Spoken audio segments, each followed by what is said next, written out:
व्युत्पत्ती कोश या पाठाचा अभ्यास करूयात.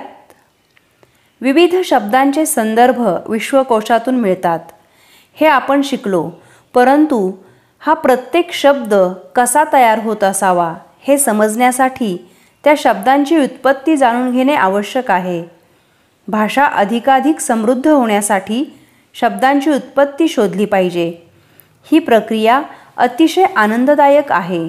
हा आनंद विद्यार्थ्यांना मिळावा, त्यांना व्युत्पत्ती कोशाची गरज कळावी व शब्दांची उत्पत्ती अभ्यासण्याची सवय लागावी, यासाठी हा पाठ अत्यंत महत्त्वपूर्ण आहे.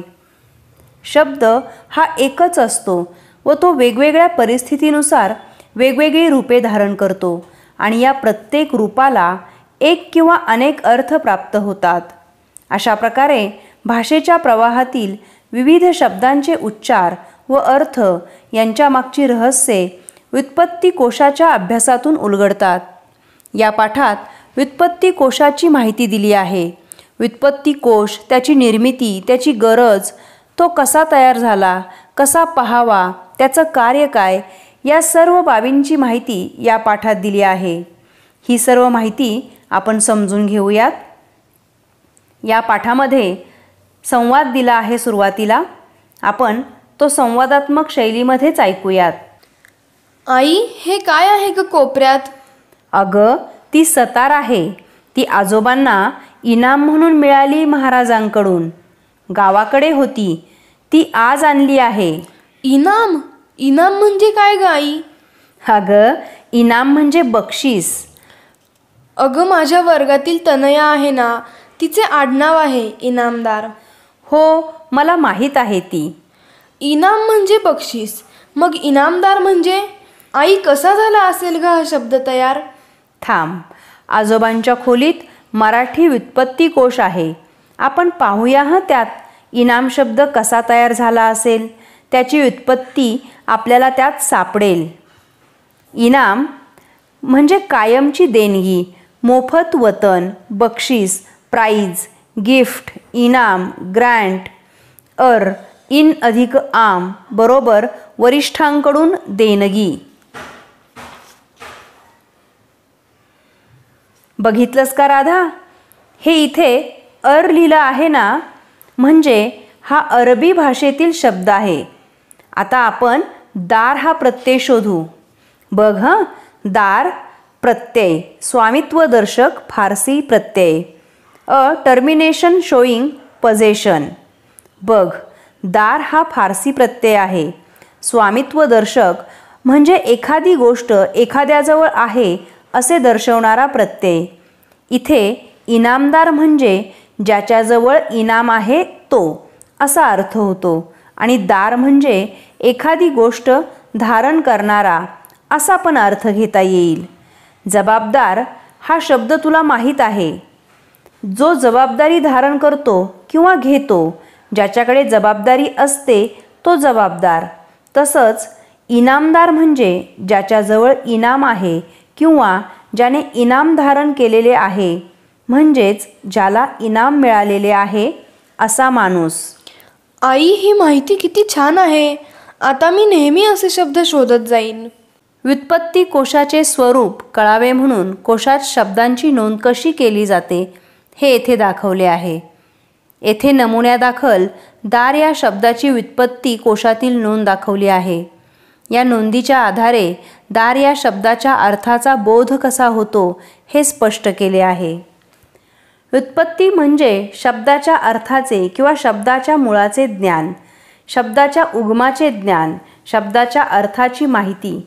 एखाद्या शब्दाच्या मुळाविषयी माहिती देणे म्हणजे व्युत्पत्ती सांगणे. अशा अनेक शब्दांच्या व्युत्पत्तीचा संग्रह म्हणजे व्युत्पत्ती कोश. भाषेत अनेक कारणांनी बदल होतात. व्युत्पत्ती कोशात या बदलाचे मूळ आपल्याला शोधता येते. उदाहरणार्थ, भाषेमध्ये इतिहासाच्या दृष्टीने जे फरक होतात ते भिन्न भिन्न काळातील भाषा बोलणाऱ्यांच्या शब्दांच्या उच्चारांचे व समाजामध्ये वापरात असलेल्या शब्दांच्या होणाऱ्या अर्थोचित बदलांचे परिणाम आहेत.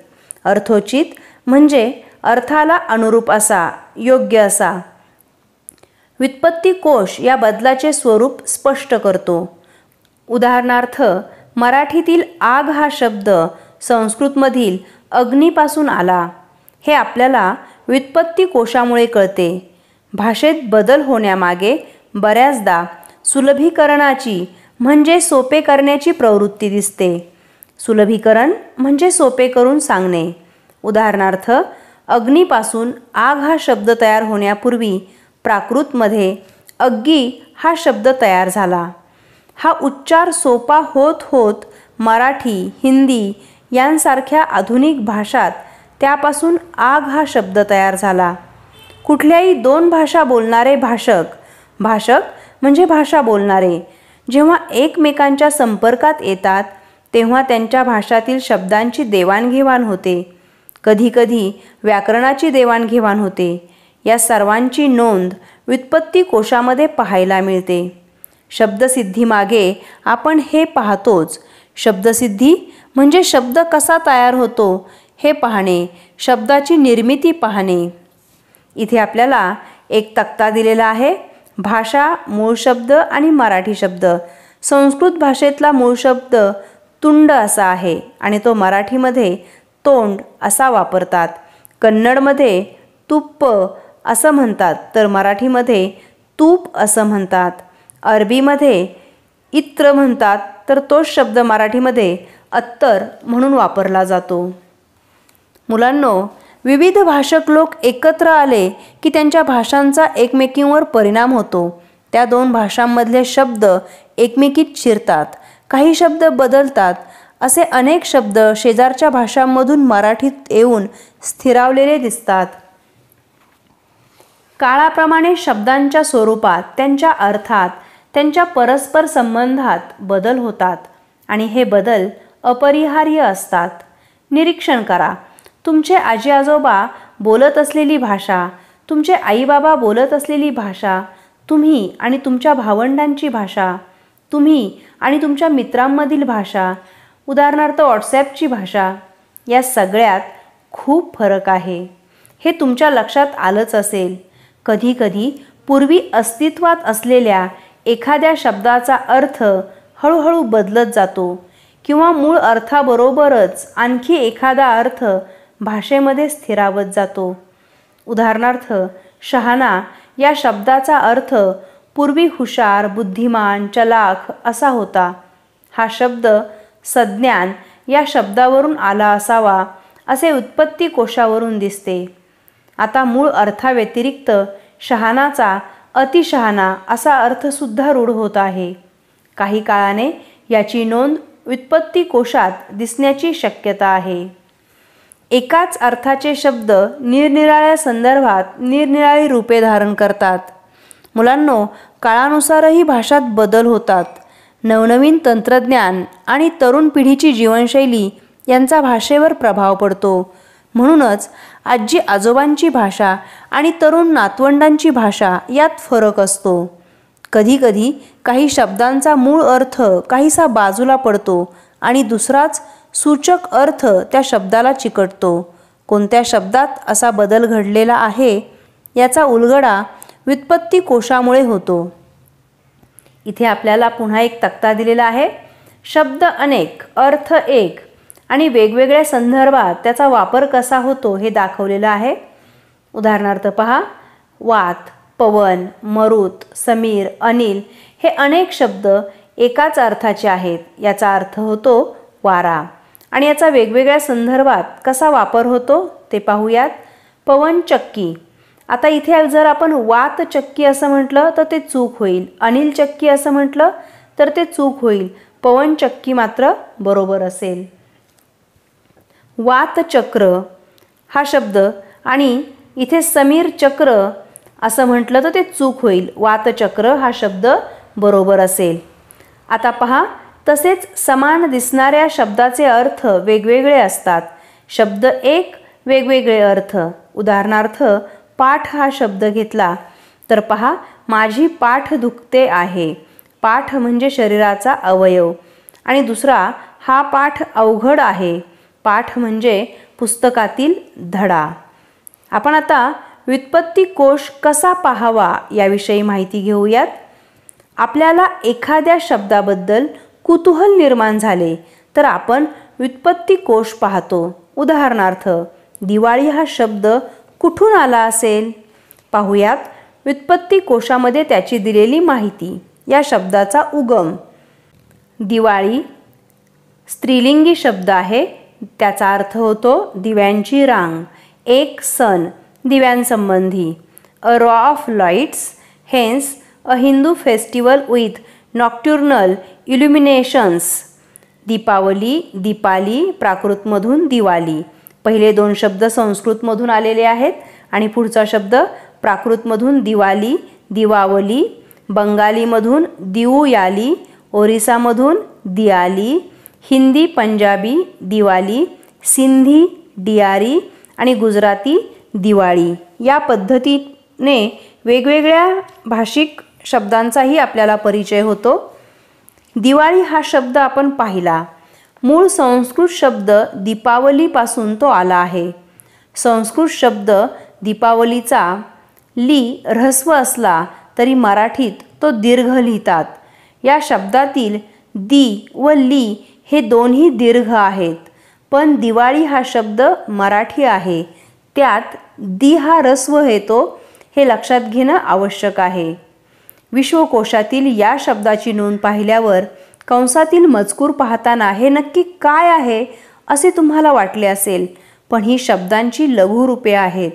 हे कळल्यावर, त्यांची मूळ रूपे समजल्यावर तुम्हाला ते सोपे वाटेल आणि आपलाच शब्द थोडेसे रूप बदलून इतर भाषांच्या अंगणातही बागडतो आहे हे कळल्यावर मजा वाटेल. व्युत्पत्ती कोशात अन्य भाषात तो शब्द कसा आला आहे हेही दाखवले असते. वरच्या उदाहरणात शब्दांची लघुरूपे आलेली आहेत, ती जाणून घेणे आवश्यक आहे. शब्दात सुरुवातीला शब्दाची जात लिहिलेली असते. नामाच्या बाबतीत मात्र पुल्लिंगी, स्त्रीलिंगी, नपुसकलिंगी असे लिहिलेले असते. दिवाळी हा स्त्रीलिंगी शब्द असल्याने स्त्री हे लघुरूप पाहायला मिळते. त्यानंतर वेगवेगळ्या भाषांसाठी लघुरूपे वापरलेली दिसतात. संस्कृतसाठी स, प्राकृतसाठी प्रा, बंगालीसाठी ब, ओरिसासाठी ओ, हिंदीसाठी ही, पंजाबीसाठी प, सिंधीसाठी सी, गुजरातीसाठी गु. या व्यतिरिक्त कोशकार कधी एखाद्या शब्दामागचा इतिहास सांगतात, कधीकधी एखाद्या शब्दाची अन्य कोणी मांडलेली वेगळी व्युत्पत्ती सांगून ती आपल्याला योग्य वाटते की नाही हेही सांगतात. आपण आत्ता व्युत्पत्ती कोशाचे कार्य पाहिले. पुन्हा एकदा त्याचा थोडक्यात आढावा घेऊयात. कार्यामध्ये पहिलं कार्य आहे शब्दाचे मूळ रूप दाखवणे. भाषा विविध कारणांनी बदलत जाते. या बदलत गेलेल्या शब्दांचे मूळ आपल्याला व्युत्पत्ती कोशाच्या माध्यमातून शोधता येते. पुढील कार्य आहे अर्थातील बदल स्पष्ट करणे. कालपरत्वे शब्दांच्या स्वरूपात, अर्थात व त्यांच्या परस्पर संबंधात बदल होतात. ते अपरिहार्य म्हणजेच न टाळता येण्याजोगे असतात. काही वेळा पूर्वी अस्तित्वात असणाऱ्या शब्दाचा मूळ अर्थ बदलतो किंवा मूळ अर्थासोबतच अधिकचा एखादा अर्थ त्या भाषेत रूढ होतो. पुढील कार्य उच्चारातील बदल व फरक दाखवणे. एखाद्या शब्दाचे मूळ रूप, त्याचा इतिहास, अन्य भाषात तो शब्द कसा आला आहे हेही व्युत्पत्ती कोशात दाखवलेले असते. पुढील कार्य बदलांचे कारण स्पष्ट करणे. भाषेत बदल होण्यामागे बहुतेकदा सुलभीकरणाची म्हणजेच सोपे करण्याची प्रवृत्ती असते किंवा कोणत्याही दोन भाषा बोलणारे भाषिक एकमेकांच्या संपर्कात आल्यामुळे त्यांच्या भाषातील शब्दांची देवाणघेवाण होते. या सर्व बदलामागच्या कारणांची नोंद व्युत्पत्ती कोशाचे कार्य आहे. मुलांनो, 1938 साली मुंबई येथे स्वातंत्र्यवीर सावरकर यांच्या अध्यक्षतेखाली अखिल भारतीय मराठी साहित्य संमेलन पार पडले. साहित्य संमेलनामध्ये मराठीतील साहित्य दर्शन आणि साहित्यिकांचा मेळावा असतो. यात व्युत्पत्ती कोश रचनेचे कार्य हाती घ्यावे असा ठराव मंजूर करण्यात आला.